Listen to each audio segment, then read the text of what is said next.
storytelling. It's all about telling the right stories. You need to make it relevant to your consumer. So I think it's the most toughest thing to get a customer who is on iOS and switching to Android. How do you guys attract a young generation?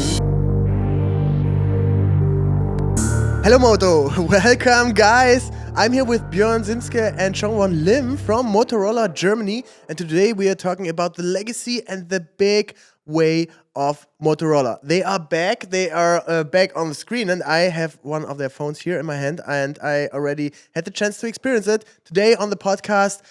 Guys, what a ride. I haven't heard anything from Motorola in 20 years or so. Oh, that's not that good. First of all, thanks for having us. So it's a pleasure to have this podcast together with you. And yes, of course, it was, I wouldn't say it was too quiet in the last couple of years, but so louder, we are back now. That's amazing. That's amazing. How long have you guys been with Motorola? So for me, it's now roughly 4.5 years, but it's the second time because I started my career in this industry in the 90s and have been with Motorola from 97 to 2004. Wow. Okay, so that was basically when Motorola still had big antennas, and they were the first ones with the flip phones, right? First one with the flip phones, and that's one of theirs. That was a real phone? Yeah, that was a StarTech. Okay. But a very special version, Nice. this colorful one. And battery duration, like 2 weeks or so? Maybe, yeah. That's cool. John, what was your first So I phone? joined, my first phone was actually a different phone. It was a Siemens phone. Okay. I joined Motorola in 8 years ago, actually. And I've been in the industry. I'm younger than Bjoern, so good for me. You can't see that, but it's true. Yeah. Okay. And I think, when did I start working? We actually worked for the same company back then. And I joined 20 years ago. Okay, wow. We're today here in Berlin in a super fancy area. You guys took over a flower shop, and we have a live audience, so give it up. Thanks everybody for being here.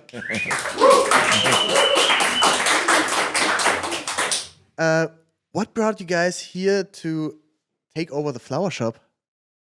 So I think it's a mix. It's of course, all the nice flowers and the colors, and a very great idea our team had, our marketing team. Maybe Chong-Won, what was the reason behind? 3 reasons behind this. Number one, we have the Berlin Design Week happening just as we speak.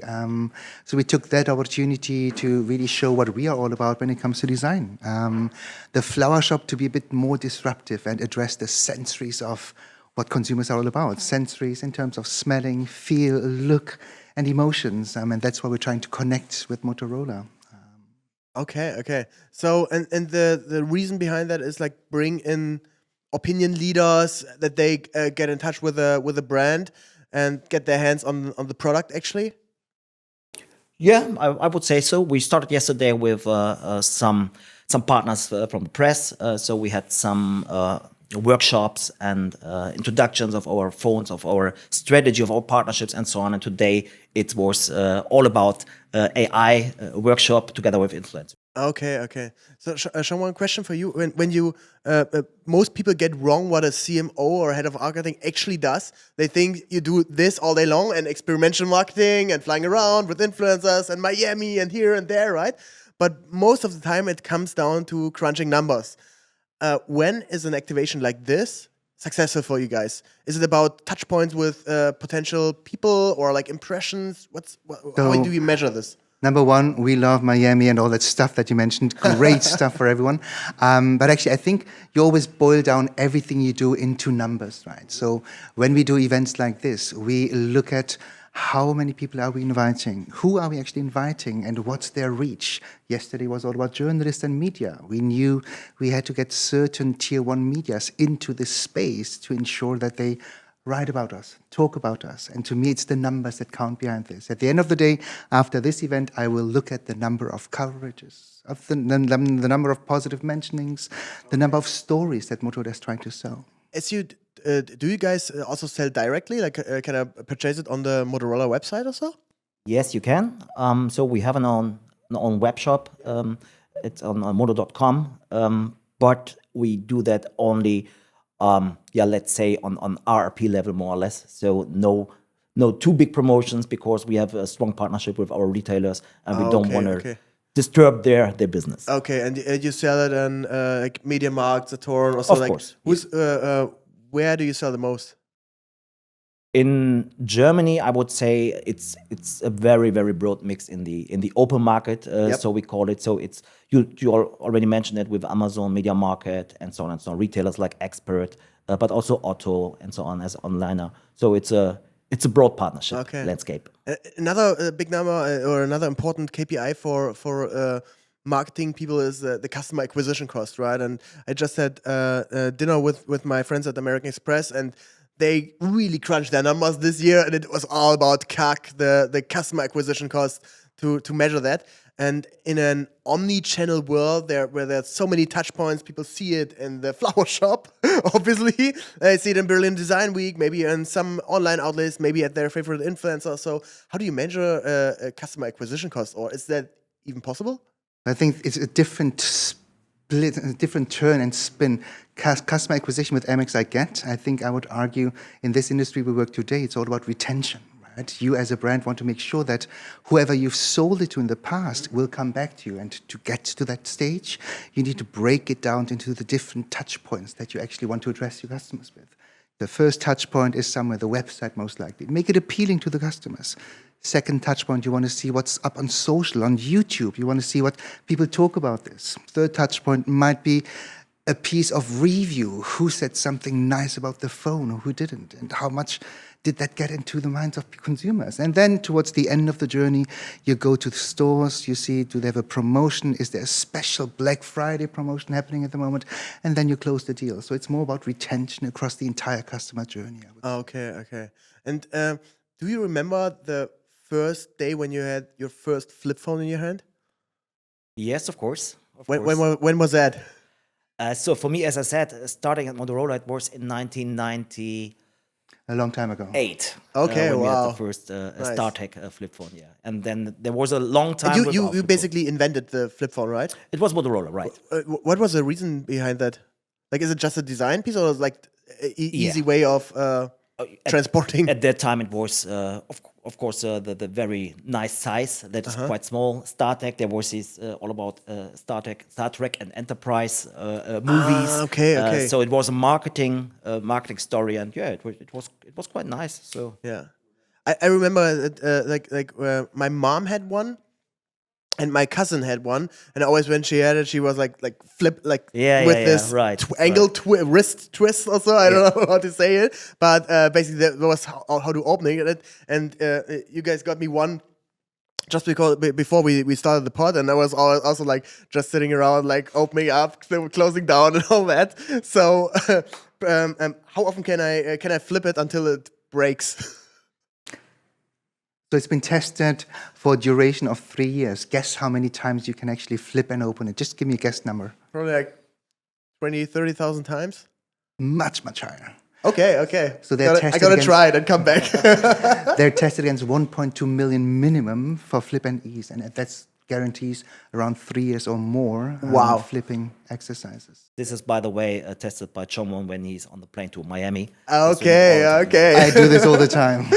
That's good. So back then, you guys came up also with Hello Moto, and everybody knows it, especially like in my generation, like early 30s, late 20s or so.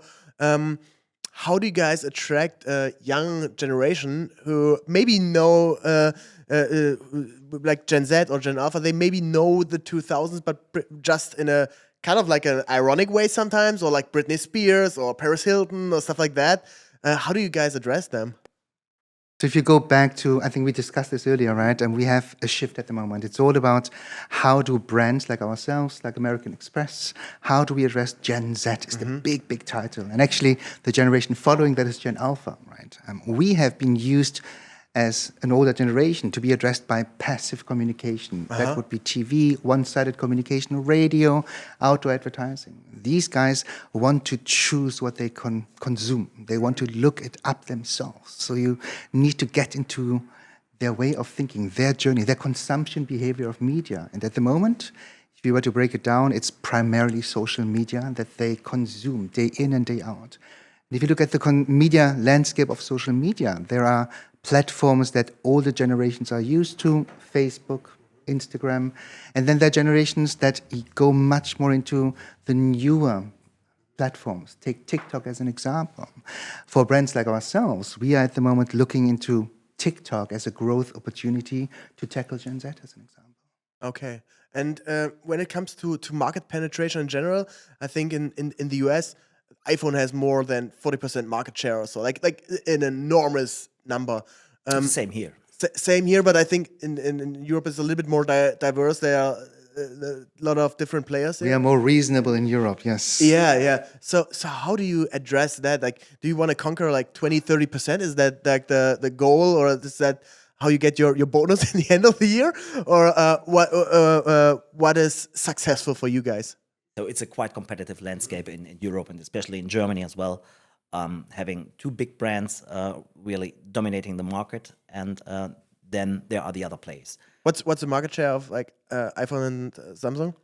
Both together, looking into volume, it's roughly 80%, and Okay. in revenue, it's even 90%. But I mean, there's still like 10% Right. for you guys. Kind of like all that you guys want to take. So are you guys trying to convert iPhone users or other brand users to switch to Motorola, or like what's the strategy there? Yeah, of course, you have you need the customers coming from anywhere. So, but we don't have a specific penetration of Apple customers or something like that. So I think it's the most toughest thing to get a customer who is on iOS, so on the Apple operating system, and switching to Android. So it's a quite loyal customer base. But what we see is with different product types, with different models like clamshell models, so the foldables, there are also Apple users saying, this is something I want, this is something I need, and that makes them happy to change. And as Apple is making like shittier and shittier products, no, I'm an iPhone user since like I don't know, like years or so, right? But I'm starting considering if it's still worth it. Like even though and for me, price is not that big of an objective as in terms of a phone, right? It's a huge invest, but I use it 15 hours a day, right? And so for me, it's like I pay whatever is needed if it's a very good phone, right? And if it has certain features or so. And if one brand is on the one hand like sexy enough, that's like very important for me, right? Like I'm very status driven and all that, right? And but on the other side, it also has to have like all the features, and it has to have a good way of use, right? And be very intuitive. Yeah, we see this as a trend on the market that consumers are more sensitive, and price elasticity is not that high anymore. Okay. So how do you tackle this?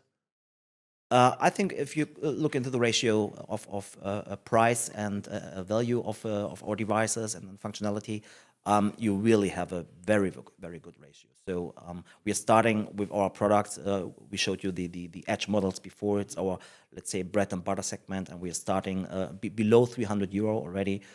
Going in the most expensive one was 899, the former Ultra device. So it's a complete different price structure. Of course, the flip phones are a little bit more expensive, but users see that you can get a lot for your money. Okay.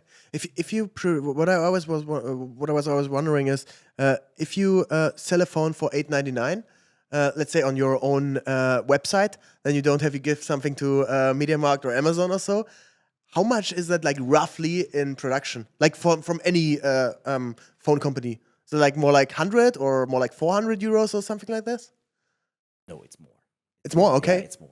So the margin is not that high. And okay. Of course, it completely depends on the volume you are doing worldwide. Okay. It's all about scale effects. You have chipsets. You have to source. You have to buy in a certain volume and so on. So I wouldn't say it's 50% or so the production cost. It's more than that. Okay. All the components, all the logistics behind. So it's a lot to do. And what do you guys do when, let's say, every kind of like every year comes a new phone, or like what's the cycle? Depends on the franchise, how we call it. So our sub brands like Razer for the flip phones, Edge for the let's say mid to high tier class normal phones. So it really depends. Okay, but you can say roughly like every year or every 1.5 years there comes a newer version or so. By franchise every year. Okay. And what do you do? Let's say a newer version comes. Basically, all the old ones have to be sold by then, right? Or can you sell them still with a discount? We still then sell them with a discount. We don't set the products immediately end of life when we get the new ones in. So we call it, that's our M-1 devices, doing some promotions on that. And what we always see is bringing a new device, launching a new device brings also some halo effects for the former models. Oh, okay, nice. That's amazing. When it comes to marketing strategy in general, we already talked about the flower market. What are the most crucial things in your daily agenda or like in your annual planning? Storytelling. It's all about telling the right stories, right? We can sell features, specs. We can tell consumers what the aperture is, what the screen size is, what memory specs the device has. It won't sell one more single device. You need to make it relevant to your consumer. You need to tell a story as to why this one particular product, which has a great color, is made of wood potentially, is a flip phone, why this one fits and sits well with your lifestyle. It's about storytelling, and that's where we're trying to move to, try and tell more stories. And are there like special events in every year which are happening? Like Berlin Design Week is obviously important. Is there like anything else? Fashion Week or? So the biggest ones that we're looking forward to, last year we signed a huge deal with FIFA. So we have now become the official FIFA 2026 World Cup sponsor. Oh, wow. And that That's will be a amazing. massive thing for us. And a few years back, correct me if I'm wrong, 3 years ago we signed a deal with Formula One as well. Together with our parent company Lenovo. So Formula One is one big property that we have. So Bjorn's very generous with budget, huh? It's not my budget. Some stuff worldwide is doing. Okay. Then we have the FIFA sponsorship, and the last one is actually that we signed on a European level, something called EuroLeague. EuroLeague is the equivalent to the Champions League in football, right? And that's what's signed as well. So we have great assets to make it more relevant and tell more stories to these audiences. Okay. Yeah, in EuroLeague, we it's a little bit also kind of heritage because so basketball, Motorola is quite quite deep into basketball. For example, we had 3 teams in the US where we are the badge partner, so we are on the shirt. Oh, nice. At the moment, it's still Chicago Bulls. Nice. Where we That's are. where Motorola is from originally, right? Yeah, right. Okay, nice. So, and that was also the reason we see basketball as a sport getting more and more popular, and so we decided to do something in Europe as well. Okay, so if I'm next time in Chicago, I can hit you up for tickets. Always. Okay. How does a global company? So you guys were sold in the early 2000s a couple of times, and then ended up at Lenovo, right? And how does a global brand like Lenovo look on Motorola? Is it like just a part, or like, okay, we need to have something in the smartphone world? I assume sometimes when there are very big corporations that they just think like, oh, we have it, but does the brand get enough love? So I would say at the beginning, maybe it was just as you described. It's something in our company portfolio and something we need to look into, and so on. But I would say in the last couple of years, 2 to 3 years, it becomes a really important part of Lenovo, of their strategy. Like in terms of revenue percentage of the whole portfolio, how much is Motorola? And we're still growing, and I think there's enormous potential as the mobile category is growing everywhere in the world, right? So there's a reason why we are playing one of the most important roles in the Lenovo portfolio at the moment. Okay, nice. And so let's say when you purchase the rights to be the mobile or the smartphone partner of FIFA or EuroLeague or so, does it also play a key role in terms of selling when you're in the retail store? It will, because you also have some rights to to communicate, and especially with FIFA. And What kind of rights do you have then? so for FIFA, For people who are not that deep in the spot, I hope we don't go too much into a rabbit hole. Hope you guys still around. Yeah. Okay. Nice. Audience is still there. For a sponsorship, generally, you break it down, right? You negotiate certain basic rights. Naming rights are the very basics of what you want. You want to associate with a brand with FIFA, or in Germany with Bundesliga, right? Yeah. I know you guys worked a long time with RB Leipzig, right? And then basically you can say, okay, we're the official smartphone partner of that Exactly, soccer yeah. club. You can So use the kind of main- like the players, right? And that's the right. Official partner is like the very top one. I am FIFA gold partner. And then you break it down.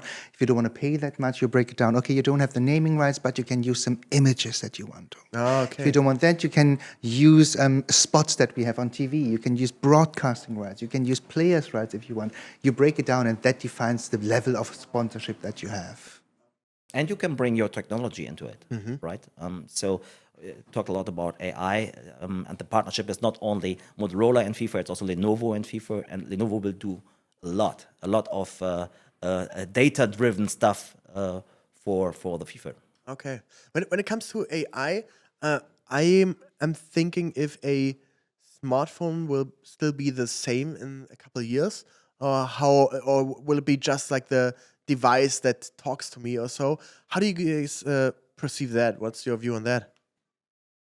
Yeah, it changed a lot with AI. AI is really so game changer is a big word, but it really changes a lot. So we had some nice presentations yesterday, and Dr. Theo introduced how he already used his smartphone and using AI functionality, like doing a purchase, booking travels, just with his voice, and not doing manually the payment process behind Okay. after that. So this is something which really changed the user experience and behavior, of course. And I think it's different, right? So our generation, we use AI as just another tool. You speak to Gen Z people, they use ChatGPT as a search engine, right? What we know with Google, they use with ChatGPT as an example. I mean, it's an amazing discovery. But by the way, it's so funny for you guys who are watching on YouTube. Most of our audience is listening on Spotify and Apple Podcasts, but we also have a YouTube podcast. So check it out if you want to have the full experience. And we are here in that flower shop, and there are currently customers coming in and out and buying flowers. I love it. It's so Which it's is so good. active. A live Yeah, yeah, yeah. bouquet right now as we see it. That's good. What are these flowers called? Yeah, peonies. Okay, nice. I need to get some of these later for my wife. So you will be the star. Oh yeah, oh yeah. Coming back to AI, talking about AI, right? I use it very heavily. I just did a city tour on a boat here in Berlin on the Spree, and they had just they didn't have like the live voice, and they just had like a recorded thing, but it was like all like just basic stuff like, oh, that's the Reichstag, that's the Bundestag, blah blah. So we made our own AI voice chat, put up ChatGPT and told them like, speak in Berlin dialect and tell us some fun facts. And we're all interested in economy and marketing and all that. Like, okay, tell us some fun facts about about all that. It was hilarious. Like it was like the whole Berlin dialect. Like, I highly recommend it. So you invent a new business. Oh yeah, maybe. Yeah. So when we look back, let's say in 3 years, and you got promoted to probably the CEO of Motorola Europe, and you're probably at a similar position or in a global world. What has changed until then? Or what will change until then? So of course we discussed about the market share situation. Of course you have to develop your brand. You have to develop your market shares, and having also a broader fan base and loyal customers. So this is something we are working on, and I think it's good to think about the next, let's say, 3 years. That's a target we set ourselves, becoming more and more relevant. I think devices will change as well. What you see here is just a fragment of what you see. You see end devices, different phones, but you also see an ecosystem that develops further and further and further. We already saw that we talked about AR and VR a few years back. Now we talk about an extended, thank you very much. So beautiful phone, by the way. But the ecosystem will grow. You put another sensory of sounds behind this. You put another sensory of haptics behind this. So I think that will continue to grow. And AI, as you said it, will play a crucial role in this development. And materials are already changing. So we did a lot there, like using real wood in our housings. Okay, nice. We also having Kind of like make a Alcantara. luxury like in a car or so with a okay. Car, here we go. Alcantara is the material, which is what Wow. you use. This is it. The seats, car seats, guys, right? That's Alcantara seats. There we go. Yeah. That's what we Okay, have on nice. the phone. Check it out. Okay, and now I got a second phone. My that's good. Okay, I want to talk a little bit about bringing back the 2000s, and there are in fashion industry a lot of brands who are popping up back again. There's Fila, there is New Balance, there are also a lot of other brands, and especially we all knew Ed Hardy, Van Dutch.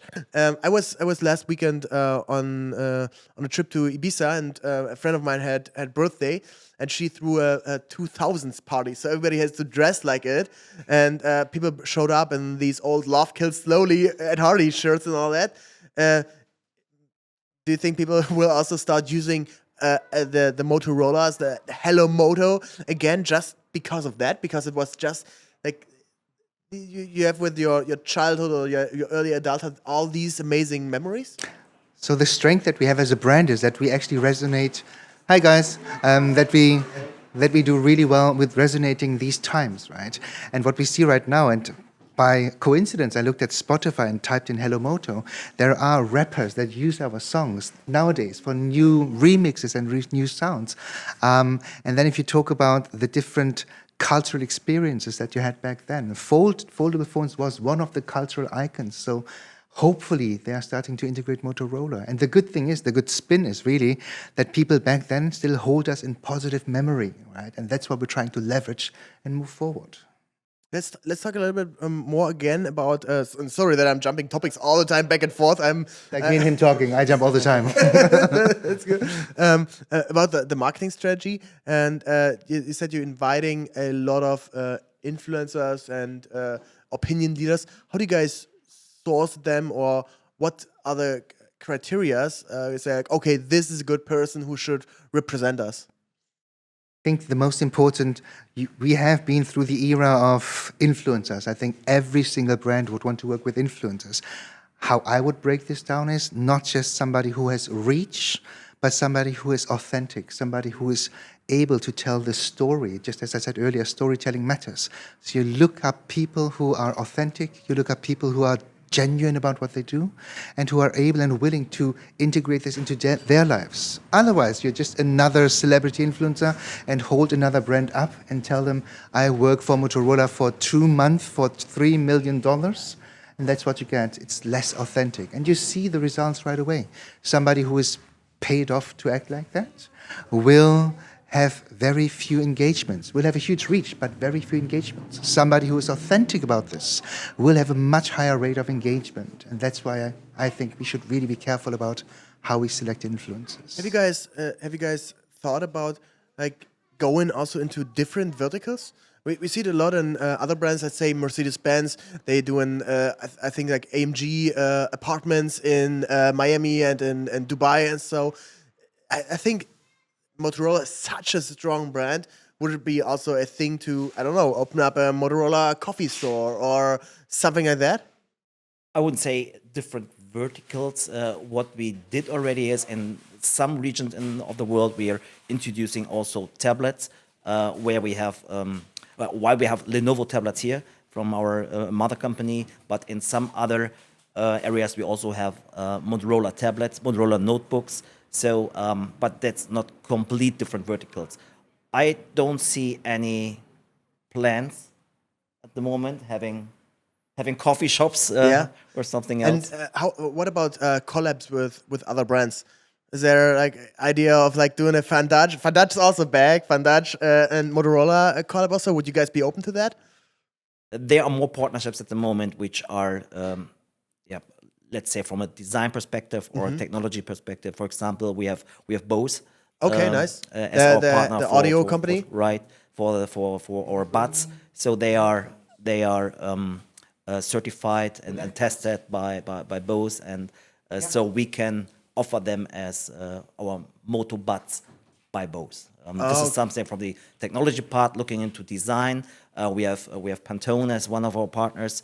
So they are the worldwide most or highest competence on colors.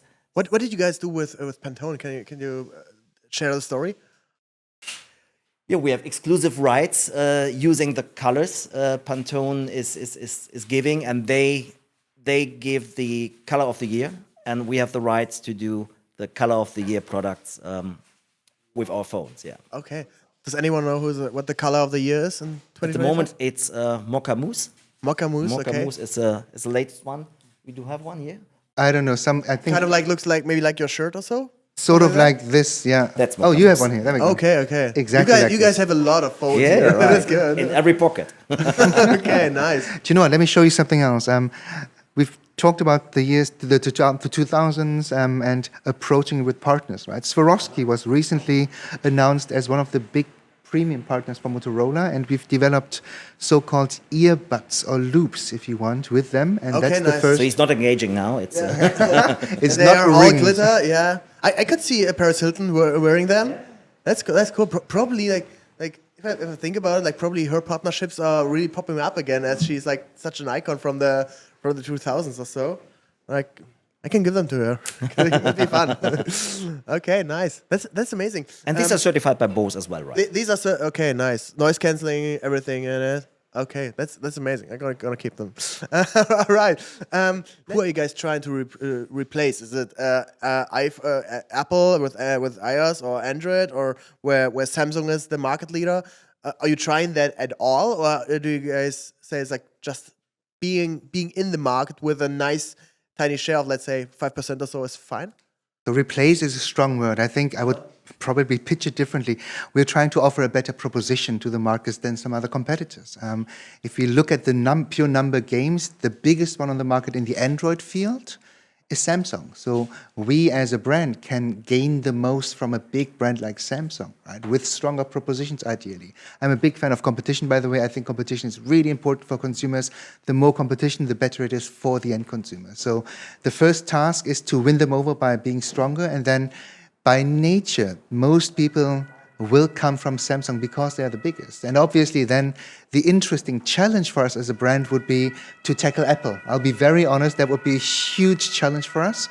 And looking at the numbers, there is one phone that where we're actually managing to pull more Apple users in, and that is the flip phone here. So this one is the first phone actually that's starting to pull in Apple users, which I find very interesting. Let's see how the journey goes. Like is Oppo a competitor or so, right? Without- It was, I would say. So not trashing brands at the moment, but the industry is very dynamic, right? We see some companies come in and out. Geopolitically, there are some brands that have left or never were in the US. In Europe, the competition is fierce, right? A brand such as what you mentioned, they were out for business for quite some time, for a couple of years. They're back now, and it's very, very volatile, right? And the one good thing about us as a brand is that we've been stable in the market for the past 97 years. No, that's an exact... We've been around for quite a long time, and that's why I think the momentum for us is there, because there's continuity, there's trust in the brand, and not this on-off situation. So again, not trashing any other brand, but the opportunities are definitely there to catch market share from others. Which marketing tactic do you actually dislike, but everybody's using it? What I dislike is that other brands have more money than I do, right?